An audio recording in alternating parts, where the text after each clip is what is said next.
right, good morning everybody. So earlier today I posted the video.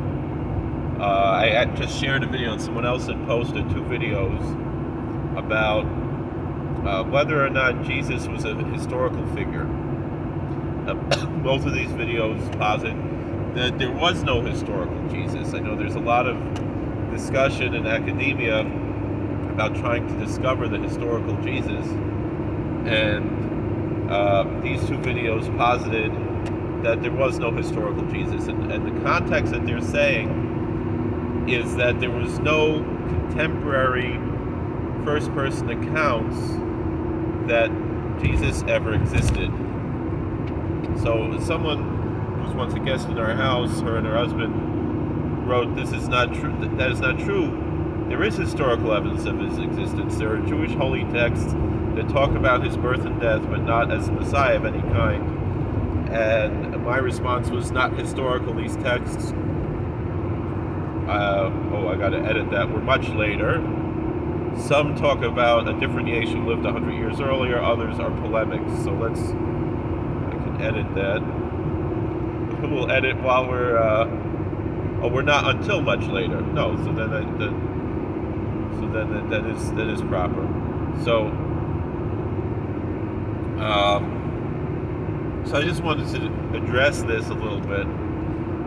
What do we mean by this? So I don't need to play the actual video that's actually playing now, but rather just wanted to talk about the response to this particular idea that Jewish holy texts refer to Jesus. Now, I don't mean that in the sense how the missionaries claim that our scriptures are pointing to Jesus, but rather the historical accounts. Now, first and foremost, I want to talk about a text called Toldos Yeshu. That is not a historical text, and it's not even a holy text. It's not part of the Talmud. It's a polemical text that was probably medieval. Probably didn't come around until maybe the 1200s or so. Maybe a little earlier, possibly based on earlier texts, and there's different versions that are very different one from another. And that is in no way a historical text, certainly not in the context of what's being presented here in the video that was saying that it's not a historical account.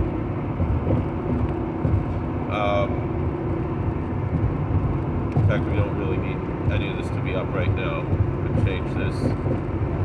So, but rather,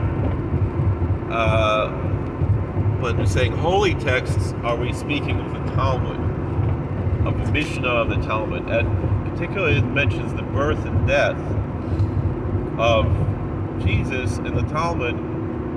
There is no clear reference to the birth of Jesus in the Talmud. There are some secular scholars who want to posit that a certain text in the Mishnah is a reference to Jesus that's really far off, really grasping at straws, to be honest. And so the birth of Jesus in no way is directly referred to in any Jewish holy text. What about the death of Jesus? So, first of all, these are not historical contemporary texts. We're talking about, probably later, the texts that we're talking about, whether they are talking about the Christian Jesus or not, they are later than the gospel accounts. The Mishnah is later than the gospel accounts, and the Talmud is much later than that, several centuries later. Now, the Talmud is quoting Brisos, which are from the time of the Mishnah, or perhaps earlier. Brisa is what we could call maybe it means outside, almost like apocryphal. It's a statement that's from the time of the Mishnah or earlier that was not canonized into the Mishnah. And there are several brises which talk about someone named Yeshu, and also a woman named Miriam. Now, when this was brought up in medieval times, for those who wanted to insult and discredit and even destroy copies of the Talmud, particularly in France, where many copies of the Talmud were burned publicly, the rabbis of the time had a very wise answer, that not everyone named Louis is the king of France, and so too not everyone named Yeshu or Yeshua or Yehoshua or whatever names is the Christian Jesus. So certainly the one Yeshu that's mentioned in what we call the Chesronos Hashas, it's not in the versions of the Talmud that were classically printed, but was preserved and later published in a separate volume of things that had been edited out or censored from the Talmud. Literally means the things that are missing from the 6 orders of the Talmud. So there we have, again, the story of someone named Yeshu, who was a student of someone who we do know historically, Rabbi Yehoshua ben Prachia. And from the context of the story and everything we see, we're talking about well over a century before the Christian context would say that Jesus lived. So so that fails on 2 sides. One side, again, the particular video was making reference to contemporary historical references to Jesus, which we do not know this is talking about. Again,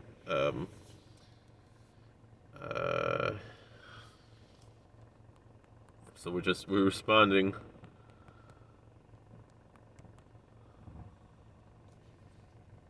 Here. But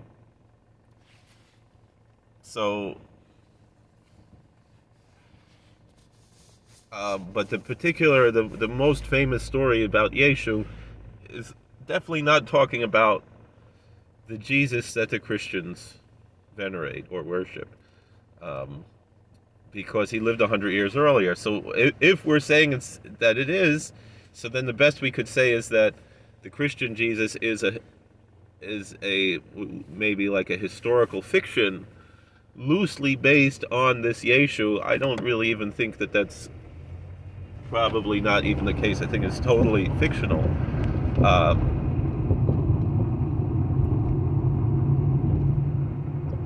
But certainly, it's to our benefit, to the Jewish community, that we don't try to identify this very negative character who's presented in our holy books as being identical with the Christian Jesus. It's insulting to Christians, and we don't seek to insult Christians. I understand, that the archetype and the psychological aspects for Christians, if that helps them get closer to God, I'm not, fighting against that any more than any other religion, and not seeking to insult them. And it's not good for the Jews when we insult other religions, even if we wanted to do that, it's not good. It puts us in danger. So they've created this whole persona and everything, and the whole mythology. And mythology is not necessarily a negative thing. There is a very positive part of mythology in the world, from like a Jungian archetypical sense, in the psychological sense. But to say from the academic historical side, again, the points made in this video are very clear that it's not a real the Gospels are not a real historical account. That I think any secular historian would agree to. But then even more than that is that the fact that that is so bereft of any contemporary historical mention until much later, any contemporary historical mention at all, even in a negative sense. And again, at such a time where history was so carefully recorded by the Romans, it would lend to say that the entire thing is totally false. There's no historical Jesus. Now, if again, psychologically, spiritually, for Christians, that might not matter. Meaning, if these teachings resonate with people and help them through their lives, that's a positive force in the world. So, but it's not for us. Different people, different religions have different ways that they have that resonance of what works for them spiritually. Just like, the Buddhists have their thing, and the Hindus have their thing, and the Muslims have their thing, and we Jews have our thing.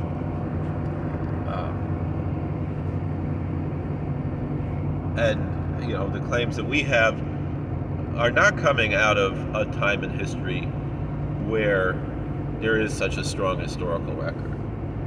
And so the types of claims of our apologetics, even from a historical and secular standpoint, would be stronger if it wasn't for the desire of the secular world to discount religion altogether.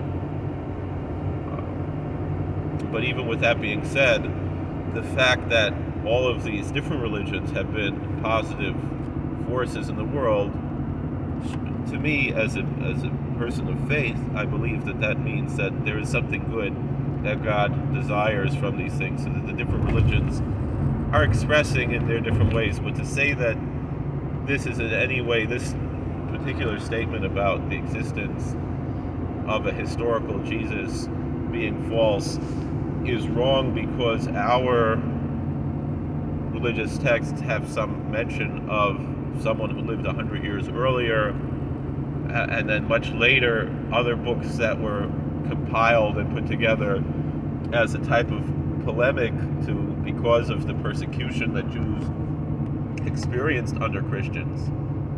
That's just empty. That doesn't meet the muster of what we mean historically here, to say that there was no historical Jesus. That's just the answer that we have here. And again, that doesn't mean that this person maybe didn't exist at all,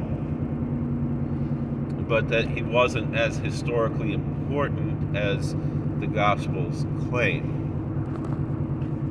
And it was only later that the movement grew up around this individual and the theology and so forth, and even as it was mentioned there, that parts of the theology were fully formed well before all of this, and yet it didn't make it to that next level. It just didn't, it didn't make, those connections were not made. That, the fact that certainly this Josephus quote is either a total forgery or taken way out of context, and parts of it are certainly forgery or mistranslated, misinterpreted by the church. But the absence with that whole theological aspect that is present in the writings of Philo, and that Philo doesn't mention him also, these are very strong points from an academic standpoint. All right, thank you for watching. God bless. Please like, share, and subscribe, comment. We'll see you later. All right.